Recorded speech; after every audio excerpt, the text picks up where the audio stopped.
One of the interesting things about pearl pigments is we don't need to use we don't have to use just titanium dioxide. We can actually go to iron oxide as a very nice coating material. Now iron oxide, we all know it, it's pretty natural, it's rust. And so it has a red-brown color. And what's very interesting is just as we found with interference pigments, we changed the thickness of the coating of the interference pigment for the interference pigment to get the different color, we'd get a different iridescence. We can do the same thing with the iron oxide coated pigments, and as a result get a totally different color. And you can see that representation on these pictures here of iron oxide coated pigments that are under a microscope. Mm-hmm.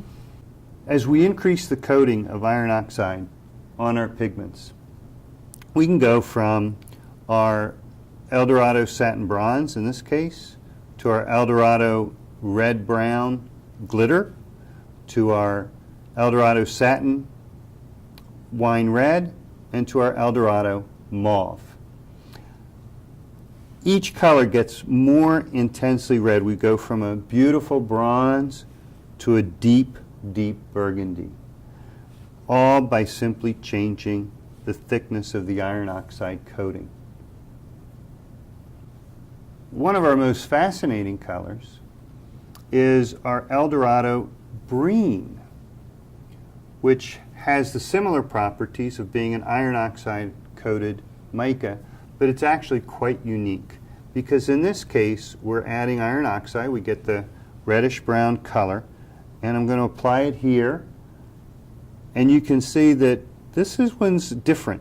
It's got the reddish brown, but magically it's also introducing a greenish interference. So not only is it a brown-red texture, but now you've got this mysterious green interference color. And what we find is that this is actually one of the most unique pigments that we offer, one that I find very fascinating in that it's great to actually tone down with some of our whites to create much more of a skin tone color. But then in doing so, you get both the green interference and the reddish background, and now you have this wonderful skin tone that changes like a chameleon. I think this could be one of the most important pigments for eyeshadows simply because it adds an added dimension to that nude look properly formulated. One of the things I've always found fascinating with the metallic series is if we use just pure iron oxide, you get that reddish brown, texture that goes from a bronze to a deep red. But if we now precipitate TiO2 along with the iron oxide onto the mica platelet, it magically turns to gold. And so you get a wide variety of beautiful, brilliant gold colors that really dance and shine and glow in a magical fashion. And so we invite you to explore our full range of golds. Here I added our Eldorado gold satin. Again, we get great coverage because of the smaller particle size and a brilliant, deep gold appearance.